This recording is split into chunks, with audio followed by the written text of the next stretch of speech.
जो गौ रक्षक है जिसका नाम मोनू है वो आपके लिए मोनू डार्लिंग बन गया है।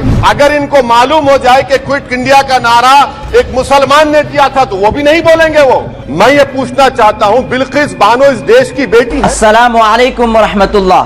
दोस्तों, मैं इस्माइल इशाअती, आप देख रहे हैं हमारे साथ मैसेज ऑफ इस्लाम। आज इस वीडियो में आप देखेंगे जनाब मिस्टर असदुद्दीन अवैसी साहब जो कि स्पीच दे रहे हैं लोकसभा में। बहुत ही दिल भरी और दर्द भरी और बहुत ही खुलकर जो है बात कर रहे हैं और स्पीच दे रहे हैं। आप सुनिए इस वीडियो को। हमारे इस कौम के बल्कि हिंदू मुस्लिम सिख ईसाई हम सब के जो है इस कौम के इस वक्त जो है रहबर जो मैं मानता हूँ वो हमारे बारिस्टर मिस्टर असदुद्दीन अवैसी साहब हैं। इनकी स्पीच को सुनिए। तो असदुद्दीन ओवैसी प्लीज। शुक्रिया चेयरमैन साहब, आपने मुझे बोलने का मौका दिया। मैं इस तहरीक अदम एतमाद की तायद में खड़ा हूं जिसको टीआरएस पार्टी और हमारी पार्टी ने दिया, जिसको स्पीकर साहब ने कबूल किया। सर, मैं 11 पॉइंट आपके सामने रखूंगा जो मैं बताने की कोशिश करूंगा कि क्यों हम इस तहरीक अदम एतमाद की तायद में और मोदी हुकूमत की मुखालिफत में खड़े हैं। सर, हालिया दिनों में हमारे मुल्क में ट्रेन में एक वर्दी पोश दहशतगर्द ने अपने सीनियर मीना साहब का कत्ल करने के बाद ट्रेन के कंपार्टमेंट में जाकर नाम पूछकर, चेहरे पर दाढ़ी देखकर, कपड़े देखकर उनको कत्ल कर दिया। और उसके बाद उसने कहा कि इस देश में रहना है तो मोदी को वोट देना पड़ेगा। मैं हुकूमत से जानना चाहूँगा कि क्या ये अक्सरती तबके की एक्सट्रीमिज़म और रेडिकलाइजेशन की बेहतरीन मिसाल नहीं है, और अगर है तो फिर हुकूमत इस पर क्या करेगी।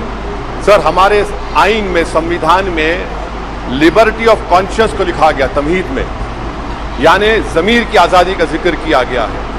मैं हुकूमत से और ख़ास तौर से वज़ीर आज़म से जानना चाहता हूँ कि कहाँ गया इस हुकूमत का ज़मीर, कॉन्शियस जिसको अंग्रेजी में कहते हैं। जब नूह में 750 इमारतों को बग़ैर ड्यू प्रोसेस फॉलो किए उनके इमारतों को मुनज़्ज़म कर दिया गया, और इसलिए कि वो मुसलमान थे, पूरे के पूरे इलीगल थे। इसीलिए पंजाब की हाई कोर्ट, हरियाणा की हाई कोर्ट ने कहा कि ये एथनिक क्लेंसिंग है। इसकी एक बेहतरीन मिसाल है उस हुकूमत की। तीसरी है कि इस मुल्क में एक नफरत का माहौल, बल्कि आतिश को पैदा कर दिया गया, मुसलमानों के खिलाफ नफरत का माहौल। ये 9 साल का इनका ये कारनामा है। तीसरा सर, मणिपुर के ताल्लुक से कल बड़ा लंबा जवाब वजीर दाखिला ने दिया। सर, आसाम राइफल के ऊपर केस बुक हो जाता है, FIR हो जाता है। क्या हो रहा है वहां पर?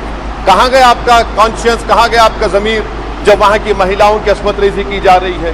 और आप मुख्यमंत्री को नहीं हटाना चाहते इसलिए क्योंकि वो कोऑपरेट कर रहा है। सर, मैं हरियाणा और मणिपुर के वजीर आला के लिए किसी शायर ने अच्छा कहा था कि कुर्सी है तुम्हारा ये जनाजा तो नहीं, कुछ कर नहीं सकते तो उतर क्यों नहीं जाते? आखिर कहाँ गया? उन ताबूतों में खो गया कि आपका कॉन्शियस, आपका ज़मीर, जहाँ पर 50,000 लोग बेघर हो गए, यानी 6 लाख हथियारों को लूटा जा रहा है। आखिर कौन सा आप इंचार्ज वहां पर है? सर, 4था पॉइंट, हिजाब को एक मसला बना दिया गया और मुस्लिम बच्चों को तालीम से महरूम कर दिया गया। क्या ये आपका लिबर्टी ऑफ कॉन्शियस है? कहाँ गया आपका ज़मीर? सर, अभी आपने फाइनेंस मिनिस्टर साहबा ने कहा, यहाँ पर DMK के मोहतरमा कनीमोजी ने महाभारत के द्रौपदी का जिक्र किया। मैं ये पूछना चाहता हूँ, बिल्किस बानो इस देश की बेटी है या नहीं? जिस बिल्किस बानो को 11 लोगों ने रेप किया, प्रेग्नेंट थी, उसकी मां का रेप किया, उसकी बेटी को कत्ल कर दिया, उसकी मां का कत्ल कर दिया, आपने कातिलों को रिहा कर दिया। ये आपका कॉन्शियस है? ये आपका कॉन्शियस है? आप तो मेजोरिटेरियन पॉलिटिक्स को फरोग दे रहे हैं। सर, 8 चाइना के ऊपर कोई नहीं बोलते हैं। प्रधानमंत्री मोदी ने उस वक्त 2013 में जब प्रधानमंत्री नहीं थे कहा था कि समस्या बॉर्डर पर नहीं दिल्ली में है। अगर हम अपनी जमीन पर हैं तो डिसएंगेजमेंट क्यों कर रहे हैं? क्या आज चीन हमारी जमीन पर नहीं बैठा है? क्या आज चीन से आप बातचीत कर रहे हैं? आप डिसएंगेजमेंट कर दिए। बताइए डीएस्केलेशन, डी-इंडक्शन कब होगा? मैं आपके जरिए से हुकूमत को बता रहा हूं कि अगर प्रधानमंत्री ने अहमदाबाद में शी जिनपिंग को बुलाकर झूला झुलाया था, क्या हुआ? क्या नतीजा निकला उसका? चेन्नई दिखाया, क्या नतीजा निकला? सर, इसलिए चीन पर बोलिए, चीन को उखाड़ कर फेंकिए। सर, और एक पॉइंट जिस पर मैं मुखालिफ तायद में खड़ा हूं। हाई इन्फ्लेशन है इस मुल्क में, हाई अनएम्प्लॉयमेंट है, स्टैग्नेटिंग कंजम्पशन है, इसकी वजह से महिलाओं में हाई एनीमिया लीड कर रहा है। ये हुकूमत इसकी जिम्मेदार है। सर, कुलभूषण जाधव कहां है? पाकिस्तान में बैठा है, आप क्यों नहीं लेके आते? आप विश्वगुरु कहते हैं, कुलभूषण जाधव को भूल गए आप। कतर में 8 नेवी ऑफिसर 1 साल से जेल में है, आप नहीं ला सके उनको। सर, और एक चीज, 1991 का प्लेसेस ऑफ वर्शिप एक्ट इस ऐवान में पास किया गया था कि तारीख के जख्मों को नहीं खुरेदा जाएगा। आप विरोध रहे उनको। मैं आपको इंतबाह दे रहा हूं, वार्न कर रहा हूं, इस मुल्क को 90 के दहे में मत लेकर जाइए। 91 का एक्ट सुप्रीम कोर्ट में जवाब दीजिए कि आपकी हुकूमत 91 प्लेस ऑफ वर्शिप एक्ट की कायम है, उस पर कायम रहेगी। यूसीसी सर, इस यूसीसी का फार्मूला क्या है? एक मुल्क में एक मजहब, एक कल्चर, एक जबान। ये तो डिक्टेटरों का फार्मूला है। भारत एक गुलदस्ता है, भारत एक मोजाइक है। यहाँ पर बेशुमार जबानें, बेशुमार मज़ाहिब बोले जाते हैं, और हिंदू अनडिवाइडेड फैमिली में sir I am concluding 8 crore 75 Hindu खानदानों को 3800 करोड़ डिडक्शन मिला। इसके बारे में आप क्या कहेंगे सर? और मैं कंक्लूड करने से पहले आपको बताना चाह रहा हूं कि माइनॉरिटी वेलफेयर का बजट 40% कम कर दिया गया। पढ़ो प्रदेश, प्री मैट्रिक स्कॉलरशिप कम कर दी गई। मौलाना आजाद फाउंडेशन खत्म कर दिया गया फेलोशिप, और इसकी वजह से 1,80,000 मुसलमान हायर एजुकेशन में गायब हो चुके हैं। सर, मैं इख्तिताम में कह रहा हूं कि पसमानदा मुसलमान से प्रधानमंत्री को बड़ी मोहब्बत है। ये कौन सी आपकी मोहब्बत है पसमानदा, जब आपका एक मुसलमान मिनिस्टर नहीं है वहां पर? इखलाक से लेकर, पीलू खान से लेकर, अफान अंसारी से लेकर लुकमान अंसारी, मॉब लिंचिंग पूरे पसमानदा मुसलमान की होती है। पावरलूम बंद है, अंसारियों के खुरेश बादी का कारोबार बंद किया जाता है। स्पीकर सर, मैं कंक्लूजन में अभी कल हमारे होम मिनिस्टर ने कहा था क्विट इंडिया। अगर इनको मालूम हो जाए कि क्विट इंडिया का नारा एक मुसलमान ने दिया था तो वो भी नहीं बोलेंगे, वो नहीं मालूम था उनको। उसका मैं कंक्लूड कर रहा हूं, उसका नाम यूसुफ मेहर अली था सर। यूसुफ मेहर अली ने क्विट इंडिया का नारा बनाया, जिसको महात्मा गांधी ने सारे देश में एक पैगाम किया।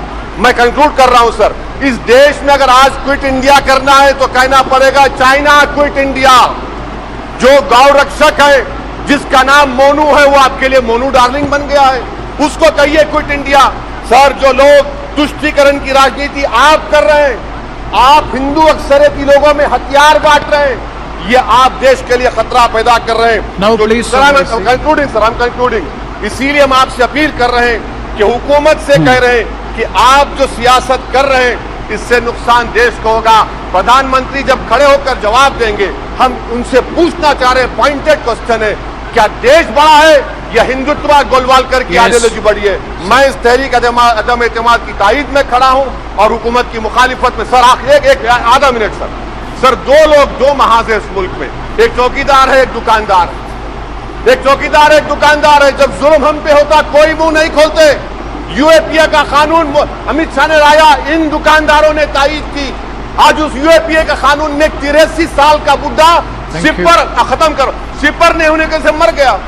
आखिर कब तक दुकानदार और चौकीदार हमारी लाशों पर सियासत? सर, हम कंक्लूडिंग, कब तक सियासत करेंगे?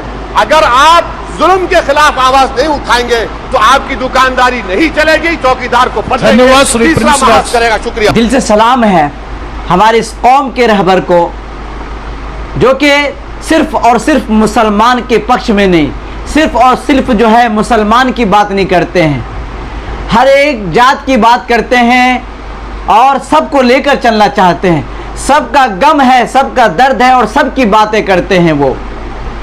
दोस्तों, आपसे गुजारिश है कि आप जो है इस वीडियो को शेयर करें, चैनल को सपोर्ट करें, सब्सक्राइब करें। आपकी क्या राय है कमेंट सेक्शन में ज़रूर बताएं। अपना ख्याल रखें। मिलते हैं फिर नेक्स्ट वीडियो में।